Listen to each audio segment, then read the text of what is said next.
So if anyone is unfamiliar with XP Solutions, we're a software development company focusing on the engineering and technical services industries.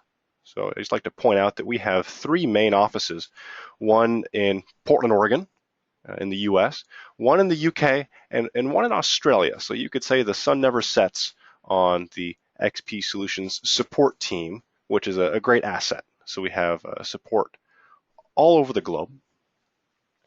And it may go, I guess, without saying, but it's a focus of ours to continuously improve and update our products, be it Xpdrainage or one of our other software solutions. So today we're going to look at an overview of what MS4 is, what it means. Now, that acronym really represents a lot. So we're going to have a brief overview of kind of what that means, and then move into specifically post-construction BMP design. So we'll look at traditional BMP design workflow and Xpdrainage design workflow. For people who are pragmatic like myself, I like to see really how these concepts of design improvements really impact budgets, let's say. So we're going to look at a cost-benefit analysis of kind of how the Xpdrainage design workflow improvements really affect the bottom line of a project. So before we move into a discussion of what MS4 is, let's have a quick poll.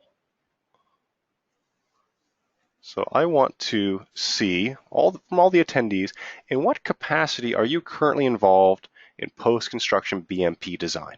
So let's just take a few seconds, if you can, interact here a bit. And one of these is I personally design, or I'm on a team that designs BMPs.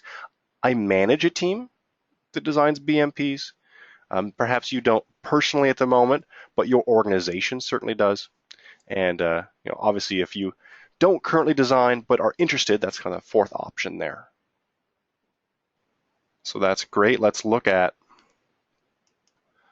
these numbers. So most everyone here involved looks like they are probably in an organization that does this work, and many people directly do design currently. Okay, so that's great. So this will be a really good topic to cover then. Okay, so let's move on to this big topic of NPDES and MS4s. Let's be a bit brief and look at kind of a timeline of these systems. So this all started with the Clean Water Act in '72, and we had a permit system established. So, and that was the National Pollutant Discharge Elimination System. That's where that NPDES came from. So that was created to look at controlling point source discharges. So point source being discharges from various industries and wastewater treatment plants. So that was in '72. In '87, we had Congress amend the Clean Water Act to expand this to focus on non-point source pollution as well. So we have a new permitting schedule focusing on non-point source pollution with municipal stormwater discharges. So that's where municipal separate storm sewer system, MS4, came about. So it is a stormwater discharge permit that establishes guidelines for municipalities to minimize pollutants in stormwater runoff. So that was established in '87, and the first phase of regulation began in 1990 with medium to large cities. So these are populations over 100,000. At the time, there were about 750 phase 1 MS4s. If we move forward in time to 1999, kind of a new wave of regulation and enforcement. So we had the phase 2 smaller urbanized surrounding areas and counties. So that gave us about 6,700 phase 2 regulated bodies. So overall, we have over 8,000 regulated bodies, okay, that kind of fall into this MS4 category. So all of these regulated MS4s must have a stormwater management program. Okay? And that program must include the following 6 control measures. Okay? So all of these groups, all over 8,000 of these groups, have a plan that covers the next 6 items. So now while each MS4, each state or local municipality will have their own individual pollution prevention plan,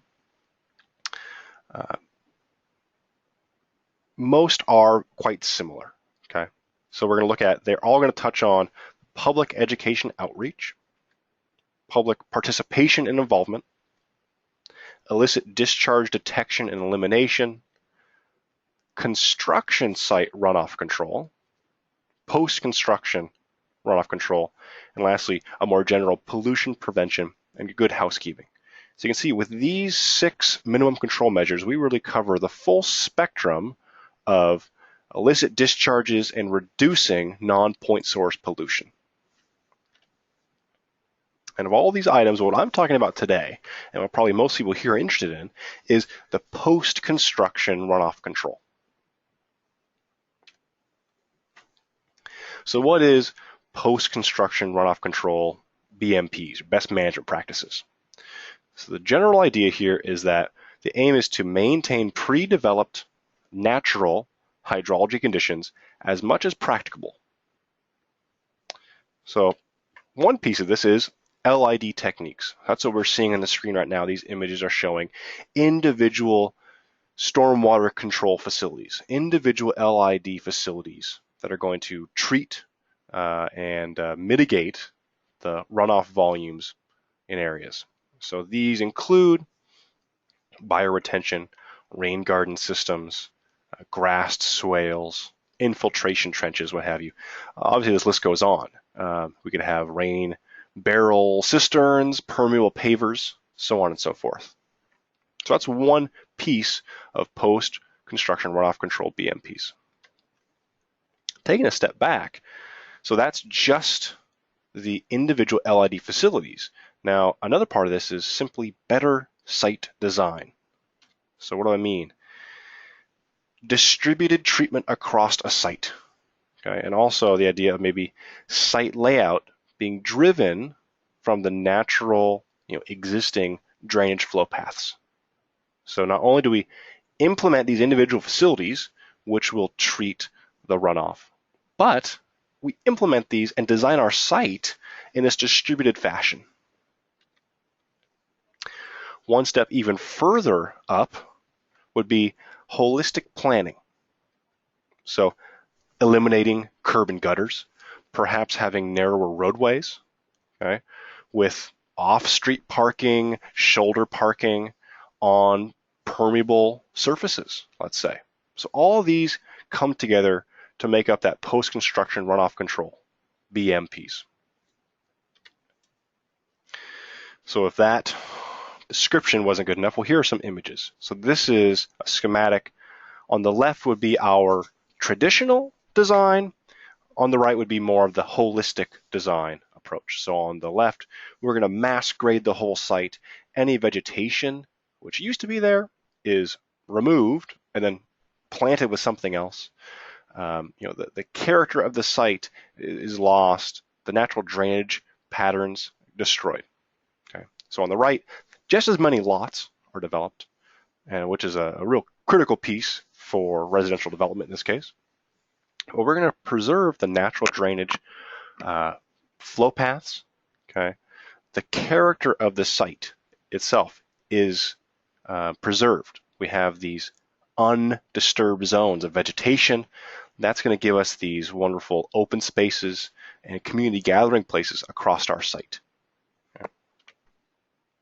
Just another look here is the traditional get as many lots in as possible on the left, and on the right, this more holistic planning, holistic site design, mixed use, commercial, residential, different densities. We have open spaces, natural flow paths, and a distributed system.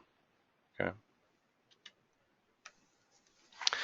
Lastly, just to drive the point home, on the left, right, would be a traditional, maybe commercial development, okay, where the site has been graded in its entirety. We have the buildings, right, which are fit on the site with as much parking as possible. Well, on the right, we're going to see that kind of holistic approach. We have even more parking, okay, but we allow pervious pavers, let's say. So we can have even more parking than maybe a normal permit would allow, but because we're using different means to allow infiltration, right, we can have that occur. The buildings are designed to fit the site as opposed to the site to fit the buildings. Okay, you probably get the idea by now. So these are great. So this is what we're talking about, this better design. Well, how do we size this? What's the design criteria to design these types of facilities, these types of sites? So the main idea here is we have a pre and post developed hydrologic analysis. In short, the developed flows, right? We've paved more of our site, creating more runoff. So we can't allow the developed flows to exceed the pre-developed rates or volumes. So again, I'll point out that each MS4 is slightly different and has implemented slightly different stormwater management plans, though most follow the same general framework. One that's probably pretty well copied, if you will, the Georgia Stormwater Manual. Okay, that's a really good representation of the way that this is done. So the first thing we're going to design for is the LID facilities. So we have this water quality event. Now what is this? A bit abstract. We have a 1-inch rainfall volume. So think of, let's say, the summer. It hasn't rained for a couple months, and then it rains for the first time. Well, it's very clear. You can picture that all of the brake pad, liner dust, okay, the heavy metals from that, the landscaping spraying, right? Maybe there's some sort of phosphorus and nitrogen fertilizer, okay, it's been sprayed, even suspended solids from the bark chips, okay? When it rains, that's all going to be washed off the site. And really, it's that first inch of runoff which will have the most concentrated pollutants. So we can assume if we can just treat that first inch of rainfall depth, we're going to be doing a pretty good job. Okay, that doesn't always hold true, but that's a pretty good general assumption. So that's the first thing we size. We size how can we retain and treat that first inch of runoff. Next would be maybe a larger storm event, a 1 or 2 year storm event, to provide the channel protection, so to speak. So we're going to provide the extended detention of these larger events to ensure that the discharge rate or volume doesn't exceed the existing conditions. We then get into the even higher events, right? The 10 or 25 year storm events. That's the overbank flood protection and ultimately this extreme flood protection. So we're evaluating the effects of up to the 100-year storm event on the stormwater management system, adjacent property, and downstream facilities. Okay. Now, something I want to point out here, this is the traditional approach. This is the way we size these structures. But one assumption is often made is that the LIDs, those individual rain gardens or treatment facilities, can only handle the first flush, can only handle that first inch of runoff. Now, this assumption stems from the idea that, well, a lot of these LID facilities are sandboxes, right? You have this literally sand media, okay, which if there's a significant amount of flow across that, a high velocity, you're going to scour that whole facility away. But that doesn't have to be the case. And there are many, many LID facilities design options which don't require you to limit the inflow to just the LID event. So dry ponds, dry swales are a quick example. So what if you have the low flow events infiltrate through this media, okay, at the base of your facility, and then a higher event, okay, a much larger volume, could still be stored in that pond or in that swale. Okay, so the low flow events are infiltrated and look dry, but a higher event, those flood scenarios, can still be mitigated with those same facilities. So the design workflow. So this is the traditional workflow to design your LID systems. It's going to follow those points we just looked at. So we're going to start with calculate the required LID volume. Now, I'm only referring to the LID volume of a single facility. That's a bit of a shortcoming with this approach often, is that most of these water quality volume design tools, for many reasons, have to be simplified. So they're very simple, and it's very difficult to design multiple facilities. Okay, so you kind of do one at a time. The next will be based on your local standards. Given that volume you just estimated, find the dimensions of an individual LID facility. So now we've designed our individual LID facility, then we go into a more comprehensive pre-developed stormwater runoff, channel, and flood protection events. So we look at the higher storm events for the existing pre-developed scenario. Then we look at the developed rates.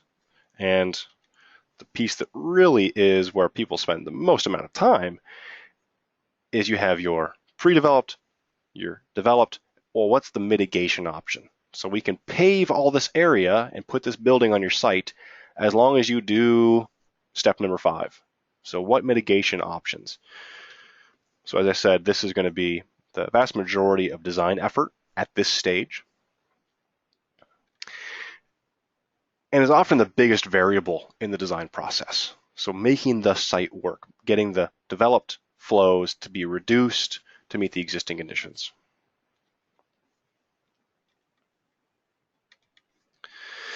So the issues with this traditional approach that I just outlined is that it fairly inherently requires you to use multiple different tools, since the water quality volume calculators and maybe some of the channel calculators, well, maybe they're just spreadsheets. Maybe they're very simple programs. So you're going to have many different tools or hand calculations to perform this design.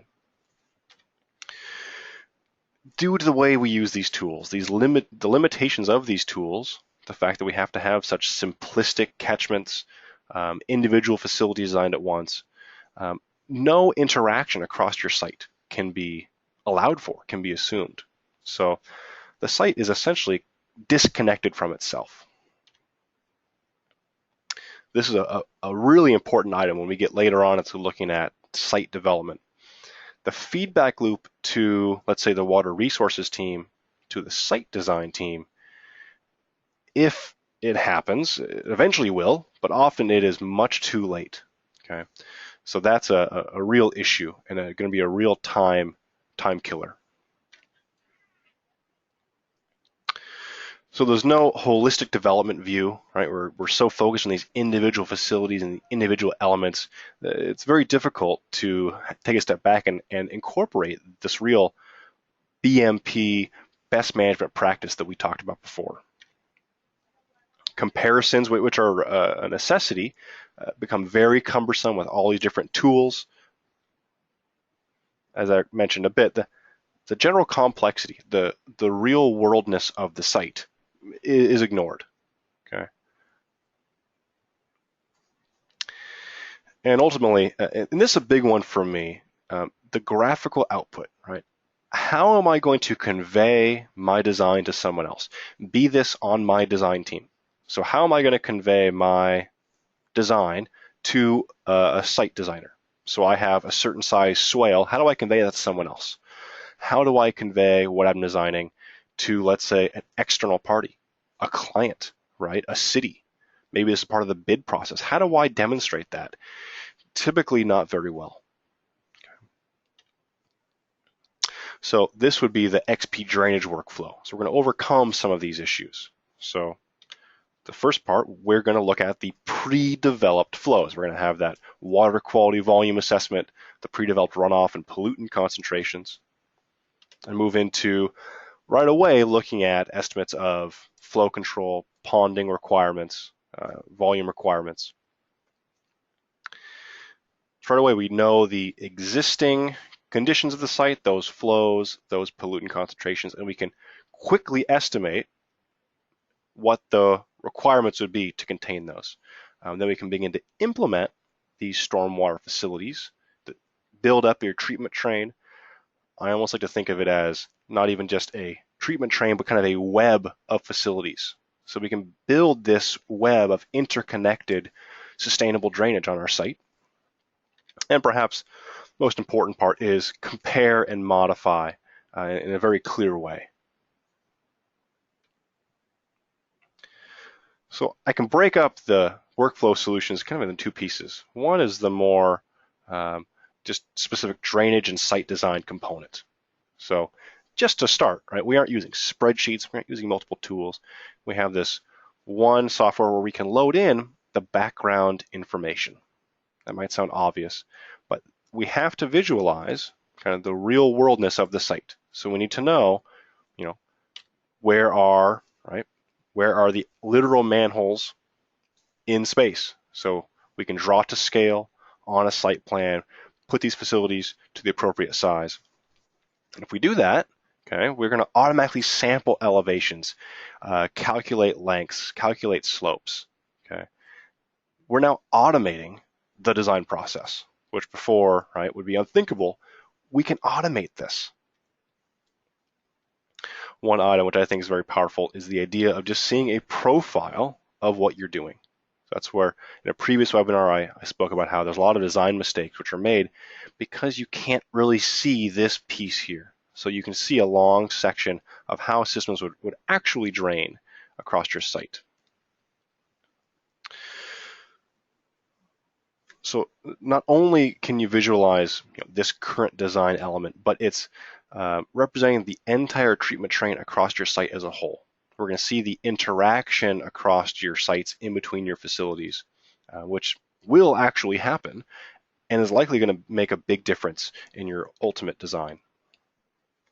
And with all these together, you can imagine there's going to be a much more confident design that gets made, much more confident in that it will work and you can hand it off to, let's say, the site designers, more confident showing this design, right, to an external party.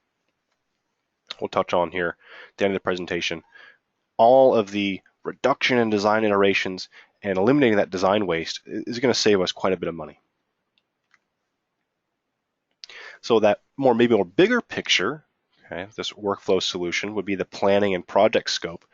We're going to put the sustainable drainage design at the forefront of our development process. So we have a tool, it's this deluge option where we can apply rainfall to our site and we can simply put, see where it goes.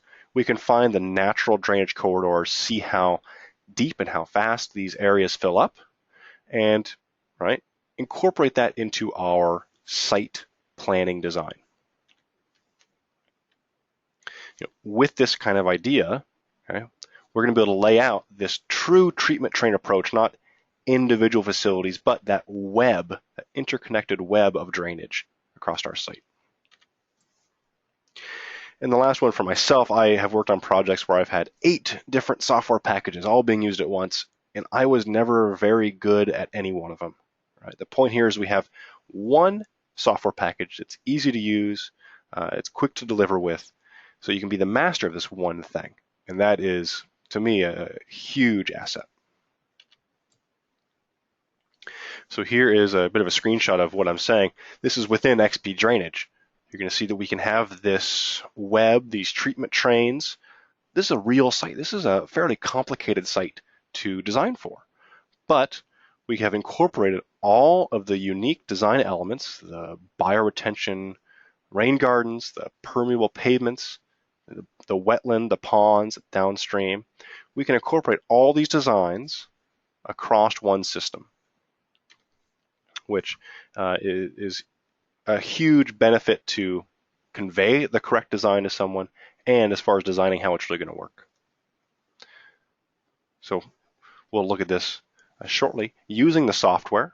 right? You could just walk through the ribbons and it will build the design for you, right? So if you follow bringing in site data, going through rainfall, design tools, you'll walk right through the design process and have your results. This is that deluge idea I mentioned briefly, right? So we can apply rainfall to the site and see, right, where it ponds, where it moves, and plan accordingly.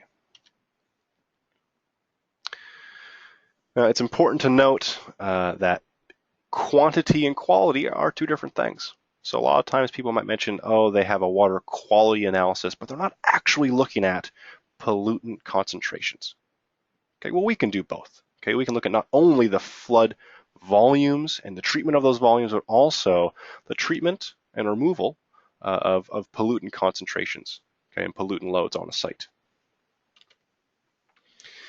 Now this piece here I like to call out the idea of templates. We can have a library of stormwater controls.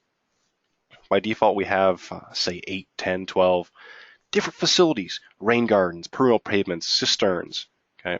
But the more you work with the software, the faster it becomes. Because if you design a site, you can have all of those design elements be used on the next site. Okay? So you can very quickly build up exactly the types of systems you use and the way you use them. So the more you use the software, the faster it's going to become. It may go without saying, but that pre and post development analysis, we have the ability to look at tables of data, but also I like to see a graph and really see the trends and look at how those hydrographs are going to interact. And this is the long section profile view I mentioned. I find this so important to see, for instance, let's say someone's designing a swale to be 3 feet deep. Well, it's very easy to assume that swale will hold 3 feet deep of volume. Well, it's not going to, right?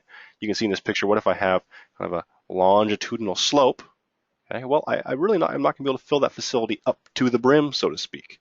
Okay, well, it's easy to miscalculate that and have things fail on the site once they're completed. The other piece would be, if I find an issue here in the long section, I can edit that directly in this interface. As Nicole mentioned, I've worked on the support side and do a lot of training. So this is near and dear to my heart. So we have not only extensive help online, but we have worldwide, world-class support. So get into the software and learn the software competently is very easy, very quick. So all those items are great. Okay, I've outlined a bunch of time-saving, a bunch of effort-saving workflow enhancements. I, myself, like to see things by the numbers. So let's look at a typical development fee schedule. If anyone attending, if you're not familiar with the site development process, most of you probably are, but it's broken into 3 phases. So the first would be the schematic design, or the design criteria portion. So this is often performed as part of the initial bid proposal, kind of the proof of concept. So you might make this design and pitch it for your bid. You might pitch this to a city or a client to get their buy-in on this. The next is probably the biggest piece of design work, that design development. So it's taking the schematic design and making things drain, right? Making pipes connect together, making it work. The last is done, dusted construction documents, right? This is so complete, someone could build it off these plans. So those are the 3 pieces, and this is purposefully a bit confusing. We're going to look at a true, full site development scope of work, and we're going to find that the water resources component, whereas everyone attending is probably a water resources engineer or is very familiar with that world, sometimes we think that's it. Well, really, it's only a significant portion of the work. Okay, so the water resources component of a development project might only be 50% or less of the total design.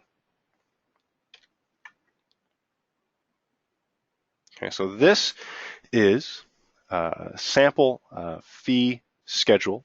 You can see we have the schematic design phase, the design, development, and on-site construction documents. So this is a smaller total project, about $64,000. Now these highlighted components are all related to the sustainable drainage design. So you can see that there's direct and indirect tasks. So obviously the drainage design and report is associated directly with the sustainable drainage component. Now the site design and site grading might be indirectly related, but they're very closely tied to that design. Okay? And a spillover of a runover in time of iterations and mitigation options, that's all going to feed into that team coordination budget of, we overspent on one of these components. Let's eat into that coordination budget. So to break down just these pieces, a total project of $64,000. That's over 700 engineer hours of time. Just the stormwater design component, the direct component there, is 20% of the project. So $12,500. But if we start adding in more and more, we add in the stormwater design and the site components, okay, that's over 40% of the project, including in that team coordination, that's 400 hours of time. So well over 50% of the project is related to the drainage design. So what I would say is we're going to save directly on the stormwater drainage design based on the workflow solutions that I called out.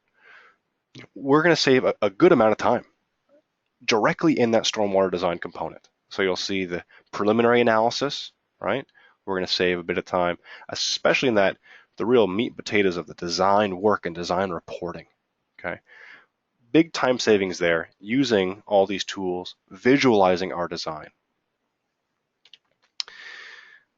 Now, I want to be a bit conservative, okay, and say that we have saved a good amount of budget. We saved about $2,000 was on that last slide. So if we incorporate the site design and grading design in there, we're clearly going to save even more.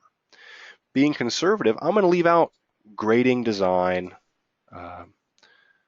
cost savings. Okay, I'm going to assume it's going to take just as much time to grade a site, no matter what the actual topography looks like. But, right, if we have smarter design, right, so what if we base the grading off of that natural drainage paths, we're going to end up having much less mass earthwork. Okay, probably going to save us a bit of money right there. The interaction between the drainage team and the site team is going to be so much better. So we're going to be able to give direct feedback. If someone's working in AutoCAD, great. We'll show you our design in AutoCAD. It's right there. Maybe refresh their latest site layout and update our Xpdrainage design. All this interaction between the drainage team and the site team, we're going to have a huge amount of cost savings and time savings. Lastly, including some of that team coordination. Again, I'm trying to be conservative here. So we're only saving, just during that design development stage, we're saving, well over the price of the software. So we're saving almost $3,600, a total of 5% of the project budget. So not only do we save all this money, but we have better designs. We have designs that we can feel comfortable walking out to our teams, walking outside of our office with, and having this work. So the last piece here, this is a total, right? We looked at this project, $64,000. We're down to $6,500. That's 1 week of work, right? So we've finished this project 1 week faster. And we've saved, as I said, almost $3,600. And that was with a small project. We had maybe a little bigger project where the total budget was $100,000. Right? We're saving almost $6,000. And again, if the cost savings aren't enough, it's a better design. It's an easier design. Maybe a large project where just the drainage portion, right, is $100,000. We're going to save $20,000 and have a better design.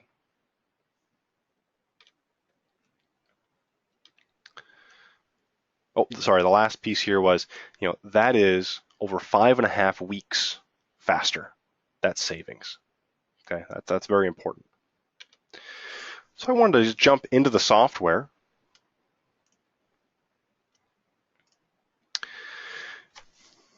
And take a little bit of a tour. So here's a model, and obviously here's the Xpdrainage interface. You'll see here if I was to walk through these ribbons, right, I would walk through the building phase of this project. So we have design tools that we can get into, and ultimately the building out of this system.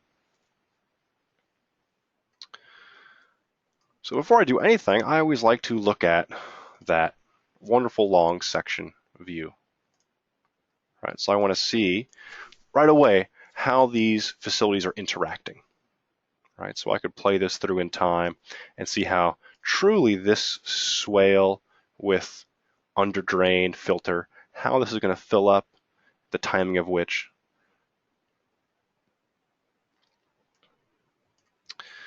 If I wanted to change these facilities, right, I could update. This is a bioretention system, right? How these systems work. I can see examples of these different facilities and update the designs right within that interface. So one thing that I find very useful, well, I rarely have just a design. I have multiple different mitigation options, multiple different phases of my project. So I have this phase manager here. I could jump into, let's say, a mitigation option phase, and I could look at perhaps designing one of these facilities.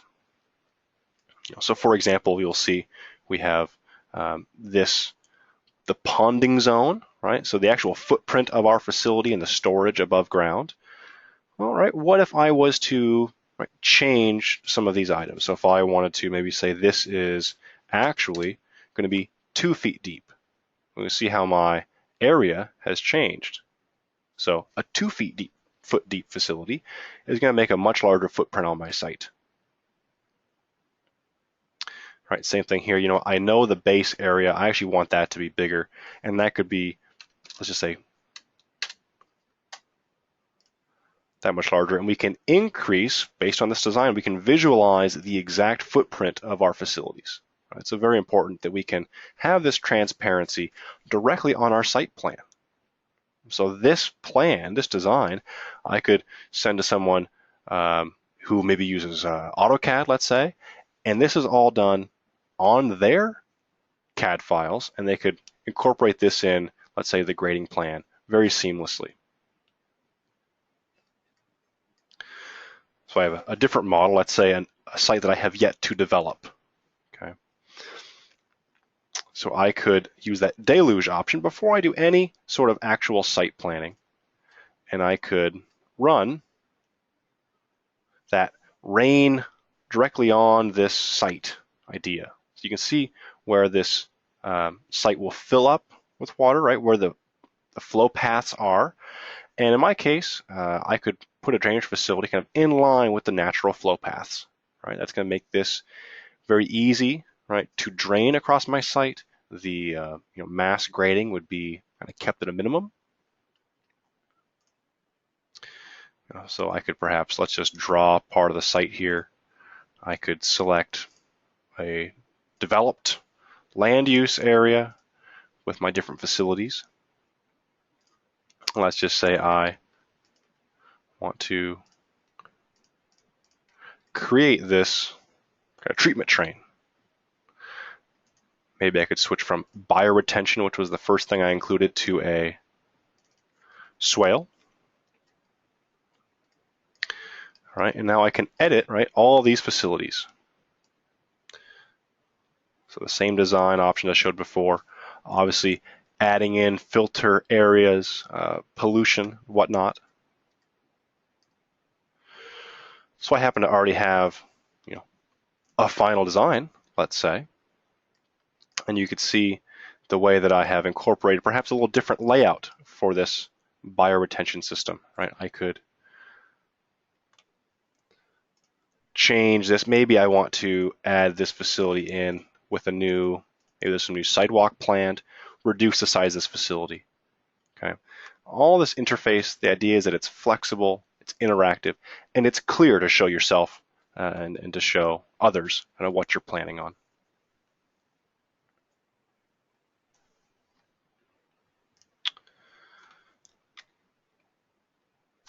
So that's all I'm going to show of the software. I know we're getting on in our presentation here. So I just want to call out that free trial of the software you can download at this link right here, xps.link/xpdeval. So for a free trial of the software, you could jump to that link right there. Obviously, our website has further information, has these videos and details on how to download the software.